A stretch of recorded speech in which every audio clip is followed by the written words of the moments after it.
దేవునికి మహిమ కలుగునుగాక. ఈ రాత్రి మన దైవ ధ్యానం నిమిత్తం ఇర్మియా గ్రంథం 31వ అధ్యాయం 24వ వాక్యాన్ని నేను చదువుతున్నాను. శ్రద్ధగా ఏకీభవిస్తారు. ఇర్మియా గ్రంథం 31:24. అలసి ఉన్నవారి ఆశను తృప్తిపరచుదును, కృషించిన వారందరినీ నింపుదును. కృషించిన వారందరినీ నింపుతారట. దేవుని వాక్యాన్ని మీరు విశ్వసిస్తే, ప్రభు మనతో మాట్లాడుతున్నప్పుడు మీరు విశ్వసించినట్లుగా ఎఫెక్ట్ కంప్లీట్ ఆపేసింది. మీరు విశ్వసించినట్లుగా మీ దగ్గర నుంచి మీ హావభావాలు ప్రభువుకు తెలియాలి. ఒకళ్ళు సంతోషంగా ఉన్నారంటే దాని హావభావాలు ఎలా ఉంటాయి? క్లోజప్ అడ్వర్టైజ్మెంట్కి గనక పళ్ళు కనబడ్డట్లుగా తెల్లగా మెల మెరుస్తూ ఉంటాయి వాళ్ళ పళ్ళు. ఎందుకు? వాళ్ళు సంతోషంగా ఉన్నట్లుగా వాళ్ళ హావభావాలు. దేవుని వాక్యం మన మధ్యలో బయలుదేరినప్పుడు ఎంతవరకు మీరు ఆ వాక్యాన్ని విశ్వసిస్తున్నారు, ఎంతవరకు విశ్వసించిన దాన్ని బట్టి మీరు సంతోషిస్తున్నారో తెలియాలి. రాత్రి దేవుని వాక్యం మనతో చెప్తున్నది, కృషించిన వారందరినీ నింపుతారట.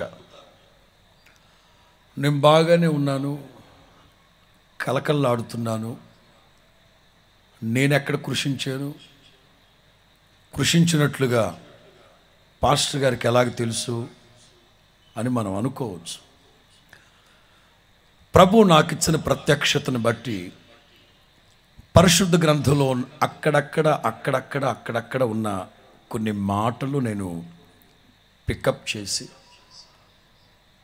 ఈ వర్తమానాన్ని ఫామ్ చేసుకోవడం జరిగింది.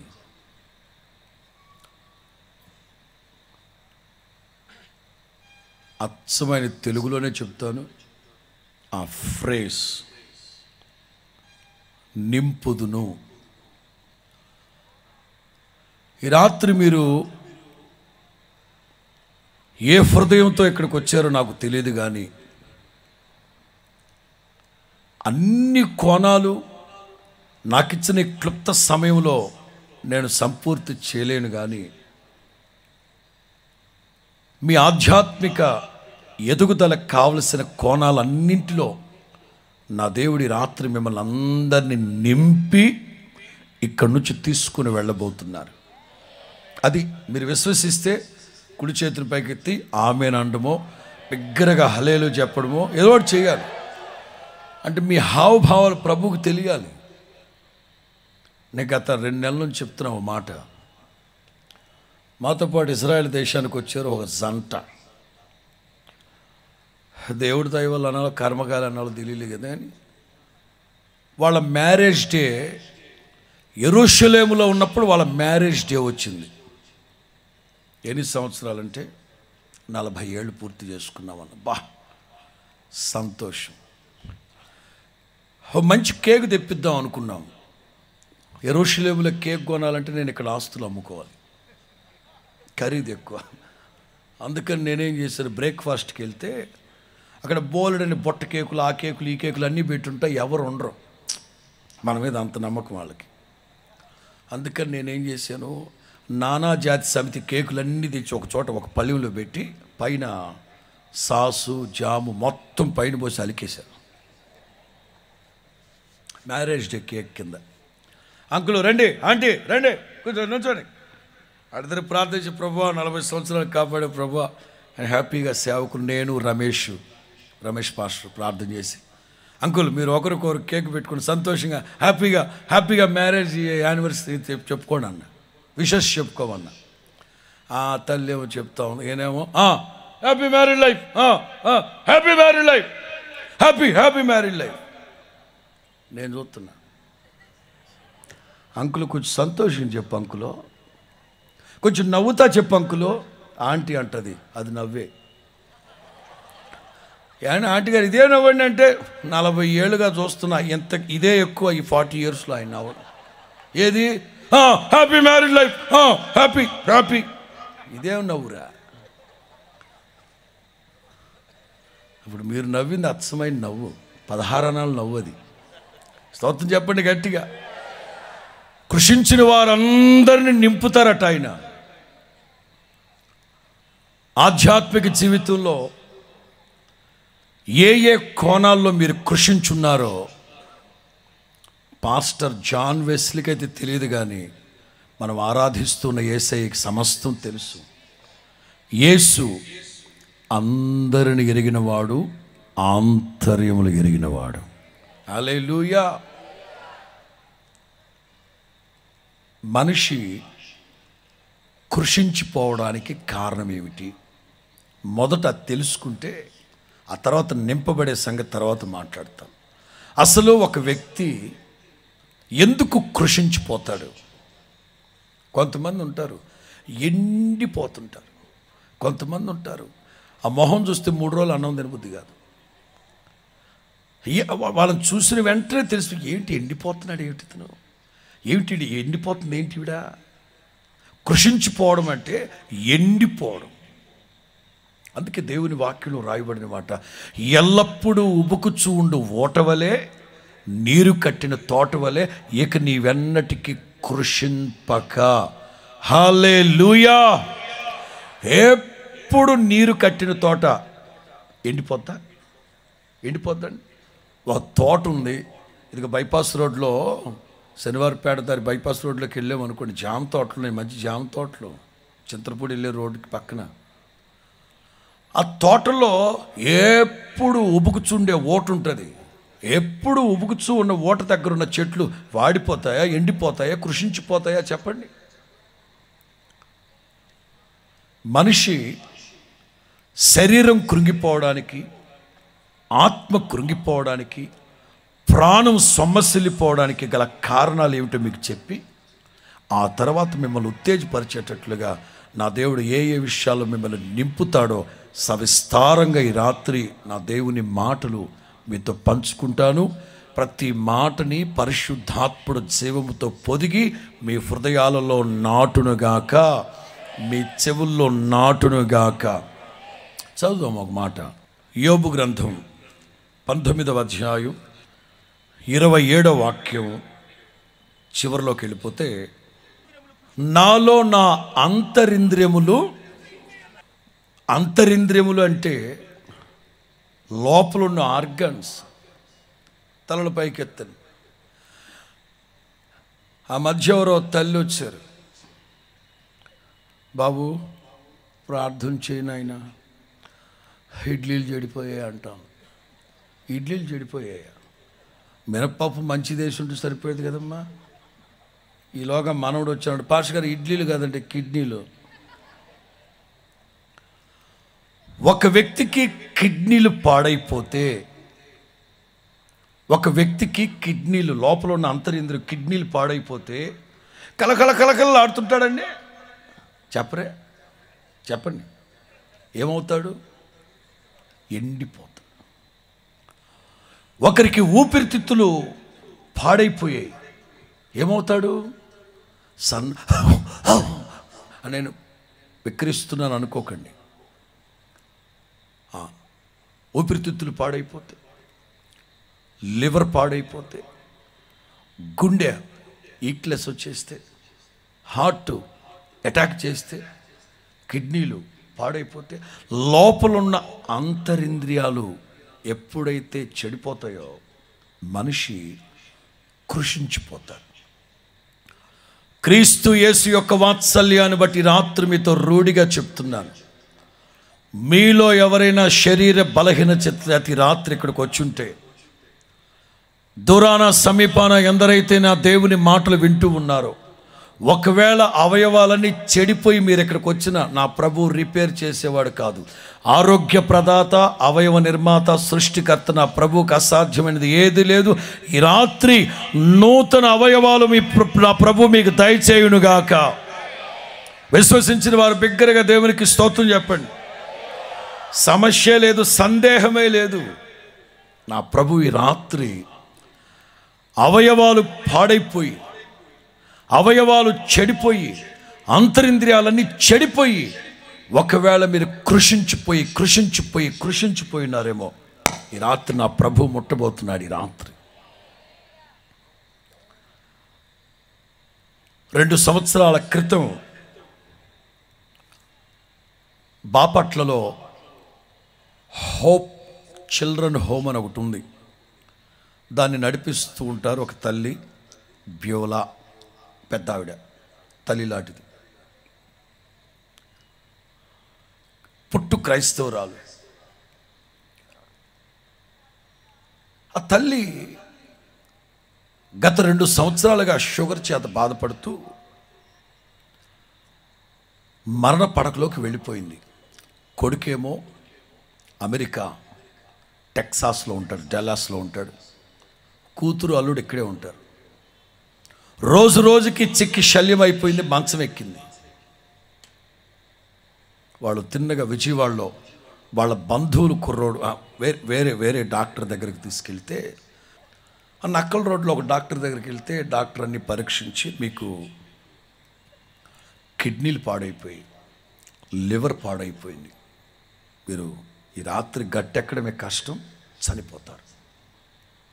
మీరు ఏదైనా చేసుకోగలిగితే ఇదిగో వెంటనే మీరు అడ్మిట్ అయిపోతే ఏదైనా చేయగలం. ఈ తల్లికి భక్తి తెలుసు, కానీ హొసన్నా మినిస్ట్రీస్ గురించి ఒక అవగాహన ఉంది. యేసన్న గారిని చూడలేదు, ఎప్పుడు ఒక అవగాహన ఉంది. వాళ్ళు వీళ్ళు చెప్తుంటే వింటున్నారట. 2012వ సంవత్సరం యేసన్న గారి మహిమలోకి వెళ్ళిపోయారు. ఆ తర్వాత కొంతమంది సేవకులందరూ కలిసి కట్టుగా ఉండి చేస్తున్నారు. ప్రాముఖ్యంగా యేసన్న గారి వాళ్ళ అబ్బాయి ఇలా సభలకు అట్లా వెళ్తుంటారు, అది ఇదని విషయాలు చెప్తున్నారట. ఈవిడ ఆ రోజు అనుకుందట, ఈరోజు హోల్ నైట్ ప్రేయర్కి, అంటే ప్రతి నెల 20వ తారీఖు గోరంట్లో హోల్ నైట్ ఉంటే ఆ రోజు నేను వస్తున్నట్లుగా లైవ్లో వినిందట. డాక్టర్తో అందంట, అయ్యా మీరు చెప్పినట్లే రేపు ఈ వేళకు బ్రతికుండను అని చెప్తున్నారు. ఓ పని చేద్దాం, ఈ రాత్రికి నన్ను వదిలిపెట్టేస్తే, విజయవాడలో చెప్తుంది ఈ మాట, నేను గుంటూరు హోల్ నైట్ ప్రేయర్ జరుగుతుంది, ఆల్ నైట్ ప్రేయర్ యేసన్న గారు వాళ్ళది, వాళ్ళ అబ్బాయి వస్తాడు ఈ రాత్రికి, ప్రార్థన చేయించుకొని బతుకుంటే రేపు వచ్చి జాయిన్ అవుతానందంట. డాక్టర్ అన్నారంట, అసలు నువ్వు విజయవాడ దాటితే చచ్చిపోతావు అన్నాడంట. ఈమెకి ఎక్కి బీపీ ఎక్కి, ఒరే నేను బాపట్ల నుంచి ఇక్కడికి వస్తే సావలేదు, కానీ ఇక్కడ నుంచి గుంటూరుకి వెళ్తే తత్తానంటరా. నఖరాలు వాడమాక, నఖరాలు గుంటూరు భాష అంతేగా. కూతుర్ని అల్లుడిని తీసుకొని వాళ్ళ బంధువులు కుర్రాడు పెద్ద డాక్టర్ ఉన్నాడు, ఎండి. ఈ రిపోర్ట్లన్నీ తీసుకొని అక్కడికి వెళ్ళిందంట. మధ్యాహ్నం ఇచ్చి, అరే చూడరా ఆ దొంగ సచ్చినట్టు చెప్పాడురా, ఏమవుద్దు చెప్పు. ఆంటీ మీరు డాక్టర్లు అట్లా అనకూడదు ఆంటీ, ఈ రిపోర్ట్లని కరెక్టే, ఇక మీరు బ్రతకరు, అయిపోయింది మీ పని. నిజమారా? నిజం. అయితే నేను రాత్రికి ఆల్ నైట్ ప్రేయర్కి వెళ్ళేసి వస్తా, రేపటికి బతుకుంటే మీరు ఏదైనా చేయగలిగితే చేయండి అని చెప్పి డబ్బులు రెడీ చేసుకుందామని వెళ్ళిపోయి హోల్ నైట్ ప్రేయర్కి వచ్చి కూర్చుందా. మొట్టమొదట గోరంట్ల మందిరంలో అడుగు పెట్టడం, ఆవిడ అడుగు పెట్టి కూర్చుంది. ఆ రోజు రాత్రి నేను వాక్యం చెప్తున్నాను. ఆ రోజు వాగ్దానం ఏమిటంటే, మోషే మోషే మీరు నా చెవిలో చెప్పినట్లు నేను మీకు చేసేదను. ఏంటది? ఏం చెప్పాలట? ఎక్కడ చెప్పాలట? మామూలుగా చెప్పడం కాదు, ప్రార్థన చేయడం కాదు, కంఠధ్వని కాదు, ఆర్తధ్వని కాదు, మనవల ధ్వని కాదు, కేకలేయడం కాదు. మీరు నా చెవిలో చెప్పినట్లు నేను మీకు, ఇది మెసేజ్. చెప్తూ ఇదిగో ఒక తల్లి ఇక్కడికి వచ్చింది ప్రార్థనకి. ఈరోజు డాక్టర్ దగ్గరికి వెళ్ళేసి వచ్చింది. డాక్టర్ తెల్లవారుతూ నువ్వు బతకన్నావు, ఏం కాదు, నా మాట వినమ్మా, ప్రభు చెవిలో చెప్పు, కొంతమంది సేవకులు చెవిలో చెప్పడానికి ఎగిరి ఎగిరి ఎగిరి మా లాల్చీలు చింపుతుంటారు. చొక్కా బట్టలాగి, మేడ బట్టలాగి, జుట్టు బట్టలాగి. దేవుడి దగ్గర నాకు జుట్టు లేదు, నేను దొరకదు తొందరగా. ఆ రెహరం ఎగిరిపోయింది. నా మాట సేవకులతో చెప్పడం కాదు, దేవుడు చెప్తున్నాడు, రాత్రి మీరు నా చెవిలో చెప్పినట్లు నేను మీకు చేస్తాను. ఒక తల్లి హాస్పిటల్కి వెళ్ళింది, లివర్ కిడ్నీలు పాడైపోయాయని చెప్పారు. ఏమి కంగారు పడకని ప్రభువు నిన్ను ముడుతున్నాడు ఈ రాత్రి అంటుంటే, తల్లి అంటదంట, ఏ అమ్మాయి, నీకు అబ్బాయి తెలుసా ముందుగానే? ఆ పాస్టర్ గారు నీకు ముందుగా తెలుసా? నాకెక్కడ తెలుసు మమ్మీ, ఇదేగా మొట్టమొదటి నువ్వు తీసుకొచ్చావు ఇక్కడికి. అలుడా, పాస్టర్ గారు నీకు తెలుసా? నాకెక్కడ తెలుసు అత్తయ్య, నాకు అసలు తెలియదు కదా. మరి ఈ విషయాలన్నీ ఆయనకి ఎలా తెలుసు అనుకొని బైబిల్లో నోట్ చేసుకుంది, పెన్ పెట్టి నోట్ చేసుకుంది. 20వ తారీఖు సెప్టెంబర్ నెల ఆల్ నైట్ ప్రేయర్లో 12:20 పాస్టర్ జాన్ వెస్లీ గారి ద్వారా దేవుడు నాతోనే మాట్లాడాడు. మొత్తం రాసుకుంది పేపర్ బైబిల్లో. తెల్లవారితే చచ్చిపోతాడన్నారా? ఆ మాతో పాటు ఇజ్రాయెల్ దేశానికి వచ్చింది. కిలోమీటర్లు నడిచింది. ఇప్పటికి 4 సంవత్సరాలు అయింది. డాక్టర్ల మాటలు నమ్మకండి అని ఆమె చెప్పింది, నేను కాదు. నేను అనుకున్నారా? నేనేం చెప్తాను, ఆమె చెప్పిన మాట చెప్తున్నా.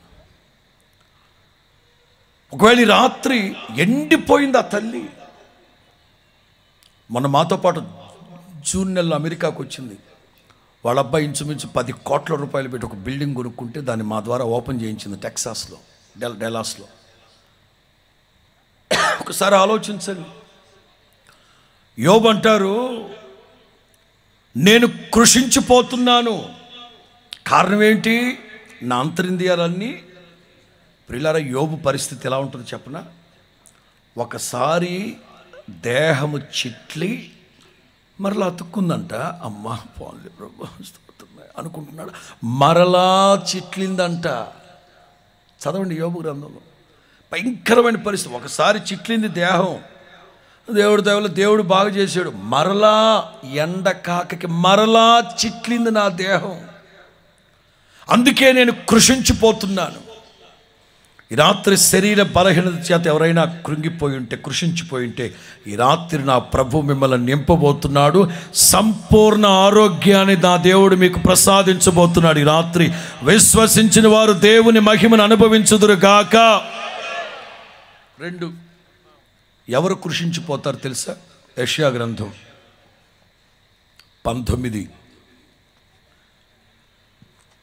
యెషయా గ్రంథం 19:8 జాలరులు దుఃఖపడుతున్నారు, నైలు నదిలో గాలం వేస్తూ ఉన్నవాళ్ళు ప్రలాపిస్తున్నారు, సముద్ర జలముల మీద వలలు వేసేవాళ్ళు. వై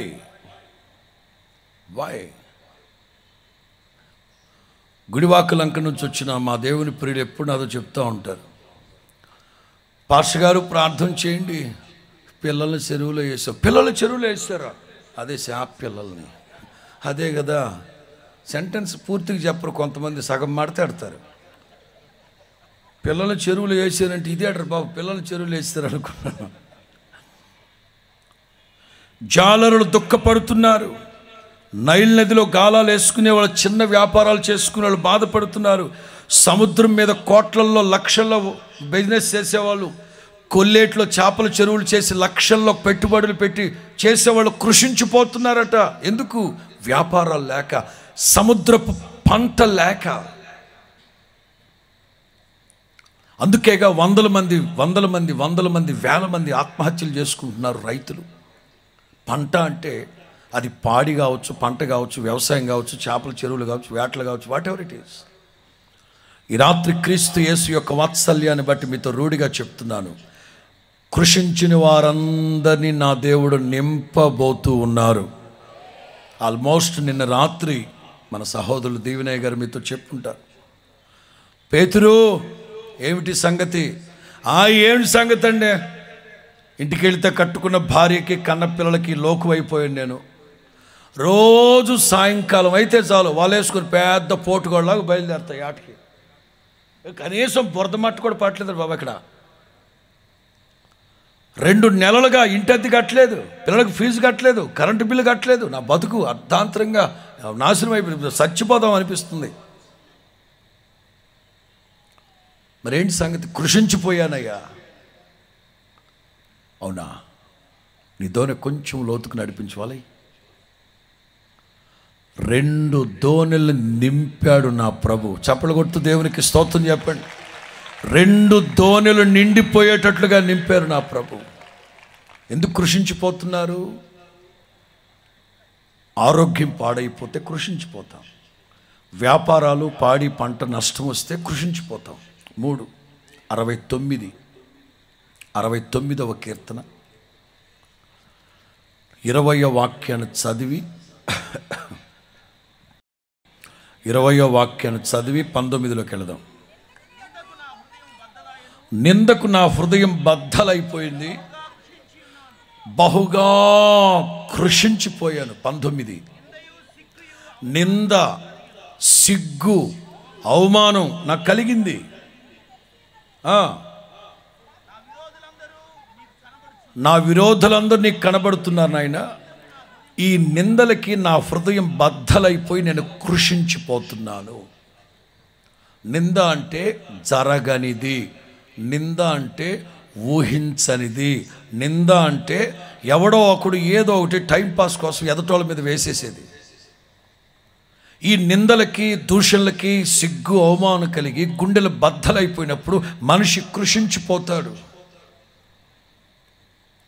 ఈ రాత్రి మీ దైనందిన జీవితంలో అడుగు ముందుకు వేయలేక ఓ ప్రక్కన నిందలు, ఓ ప్రక్కన అవమానాలు, ఓ ప్రక్కన సిగ్గు, ఓ ప్రక్కన తలంచుకునే పరిస్థితులు కావాలని, కొన్నేమో స్వయంకృత అపరాధాలు, మరికొన్నేమో ఎదుటి వాళ్ళు మన మీద వేసే అగ్ని వంటి బాణాలు. అది ఏదైనా సరే ఈ రాత్రి ఏ పరిస్థితుల్లో మీరు కృంగిపోయి కృషించిపోయినారో నా ప్రభు మిమ్మల్ని నింపబోతూ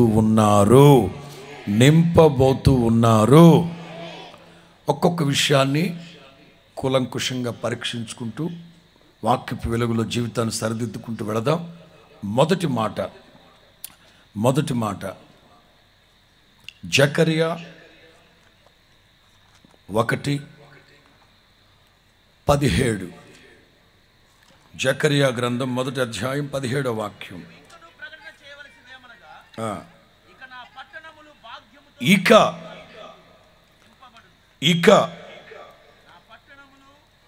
ఇక్కడ పట్టణములు అని రాస్తుంది. ఇక నా జనుల కుటుంబాలు భాగ్యముతో మరి ఎక్కువగా నింపబడునుగాక. హల్లెలూయా. విశ్వసించిన వారు బిగ్గరగా దేవునికి స్తోత్రం చెప్పండి. నా జనుల కుటుంబాలు భాగ్యముతో నింపబడుదురుగాక. భాగ్యం అంటే లోకంలో కొన్ని అనుభవాలు ఉన్నాయి. చేయి చూస్తారు, అబ్బా నీకు భాగ్య రేఖ, శశిరేఖ, భాగ్యరేఖ. విజయవాడలో నాకు ఒకసారి 2008 అనుకుంటాను, 2008 డిసెంబర్ 9వ తారీఖున పటమట సెంటర్లో ఎన్టీఆర్ సర్కిల్ దగ్గర నేను ఒక మేస్త్రి గారు బుల్లెట్ మీద వెళుతూ ఉంటే ఆర్టీసీ బస్సు అతను ఎవరో పిల్లలను తప్పించిపోయి నా మీదకి వచ్చేసాడు. బుల్లెట్ కింద పడిపోయింది. బుల్లెట్ కింద బస్సు కిందకి వెళ్ళిపోయాం. నేను ఆ మేస్త్రి గారు ఇద్దరం బస్సు కిందకి వెళ్ళిపోయాం. ఎవరో లాగినట్లుగా నేను బయటపడ్డాను. ఆ మేస్త్రిని కూడా బయటికి లాగి ఆ బుల్లెట్ మీదకి వెనక చక్రాలు ఎక్కి బుల్లెట్ అయినందువల్ల వెనక్కి దిగిపోయింది. నేను హడావుడిగా లెగిసి ఒక చోట కూర్చున్నా, కొబ్బరికాయలు కొట్టుంటే అటుగా వెళుతున్న కొంతమంది పంతుల బృందం దగ్గరకు వచ్చి, ఏమైందో సుమా, మీకు ఏమైందో సుమా అంటే కాళ్ళు లాగుతున్నారు, ఏళ్ళు లాగుతున్నారు, మొత్తం మీద లాగుతూ ఏది ఏమైనా భాగ్యవంతుడు సుమా, నువ్వు భాగ్యవంతుడు సుమా అంటున్నారు. ఒకవేళ మరణం నుంచి తప్పించబడ్డాను కదా అందుకనే భాగ్యవంతులు అంటున్నారేమో అనుకుని పద్దాక నువ్వు భాగ్యవంతుడు సుమా చెప్పకనే చెప్పాలి నువ్వు భాగ్యవంతుడు అని. ఎందుకు పంతులు గారు నేను భాగ్యవంతుడని అడిగా. ఏమీ లేదు, కాలుకి బొటనేలుకి 3వ వేలుకి మధ్యలో ఉంది చూసావు వెధవది, అది వేలు కాదంట, వెధవదంట.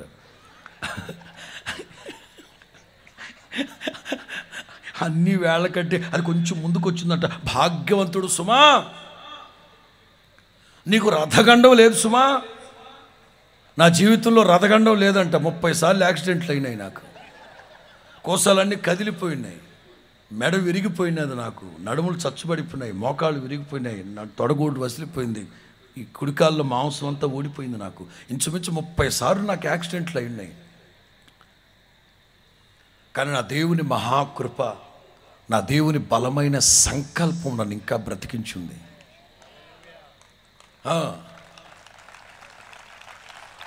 అంటే వాళ్ళ దృష్టిలో బొటన వేలు ప్రక్కనే ఉన్న వేలు పొడవుగా ఉంటే నేను ఎవరిని?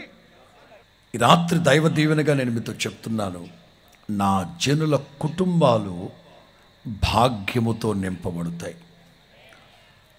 ABC. ఇశ్రాయేలు నీ భాగ్యం ఎంత గొప్పది, సాక్షాత్తు యెహోవా రక్షించిన నిన్ను పోలినవాడు ఎవడు? కొట్టు కొట్టు గట్టిగా. భాగ్యంతో నింపుతాడట. ఇదిగో ఈరోజు వరకు ఒక ఇంట్లో 4 కుటుంబ సభ్యులు ఉన్నారంటే 2 రక్షించబడ్డారు, 3 రక్షించబడ్డారు. 80 కుటుంబ సభ్యులుంటే 4 రక్షించబడ్డారు, 5 రక్షించబడ్డారు, 5 రక్షించబడ్డారు, నాకు తెలియదు. కానీ ఈ రాత్రి మాత్రం మీరు మనస్సు విప్పి నా ప్రభు సన్నిధిలో ప్రార్థించండి. కుటుంబ సభ్యులందరినీ ప్రభు రక్షించబోతున్నాడు. కొంతమంది రక్షించబడి యెహోషువ అంటారు కదా, నేనును నా ఇంటి వారందరూ భాగ్యముతో నింపబడ్డాం. ఇశ్రాయేలు నీ భాగ్యము ఎంత గొప్పది, యెహోవా విమోచించిన. పాత నిబంధన గ్రంథంలో విమోచింపబడ్డానికి కొన్ని పద్ధతులు ఉన్నాయి. ఒకప్పుడు అబ్రహాము ఐగుప్తులో ఉన్నప్పుడు ఈ హాగర్ని వెండిచ్చి విమోచించుకొని తీసుకొచ్చుకున్నాడు. ఒకప్పుడు ఐగుప్తులో ఉన్నప్పుడు వెండినిచ్చి విమోచించి తీసుకొచ్చుకున్నాడు. విమోచించబడ్డానికి కొన్ని ఫార్ములాలు ఉన్నాయి. ఒకటి వెండి. ఆ తర్వాత రోజుల్లో కోడెల రక్తం, గువ్వల రక్తం, ఎడ్ల రక్తం, పొట్టేళ్ల రక్తం, కోడె దూడల రక్తం, ఆ రక్తాన్ని బలిచ్చి పాపములో నుంచి విమోచింపబడేవాళ్ళు. ఈ పద్ధతిని పెట్టింది ఎవరు? సాక్షాత్తు మన దేవుడైన యెహోవా. హల్లెలూయా. కానీ ఒక్కొక్క యుగానికి ఒక్కొక్క యుగ ధర్మం. ధర్మశాస్త్ర యుగంలో కోడెల రక్తం, గువ్వల రక్తం, ఎడ్ల రక్తం. ధర్మశాస్త్రం ఇవ్వబడక మునుపు వెండి చేత, బంగారు చేత విమోచింపబడేవారు. అందుకే పేతురు అంటారు, క్షయమైపోయే వెండి బంగారముల చేత మీరు విమోచింపబడలేదు కానీ, ఎడ్ల రక్తం, గువ్వల రక్తం, కోడెల రక్తం ద్వారా మీరు విమోచింపబడలేదు కానీ, అమూల్యమును క్రొత్త నిబంధన రక్తము చేత మీరు విమోచింపబడి ఉన్నారు. చప్పట్లు కొడుతూ దేవునికి స్తోత్రం చెప్పండి. ఇశ్రాయేలు నీ భాగ్యం ఎంత గొప్పది. మనుషులు కాదు, పశువుల రక్తం కాదు, వెండి బంగారాలు కాదు, సాక్షాత్తు యెహోవా విమోచించిన నిన్ను పోలిన వాడెవరు?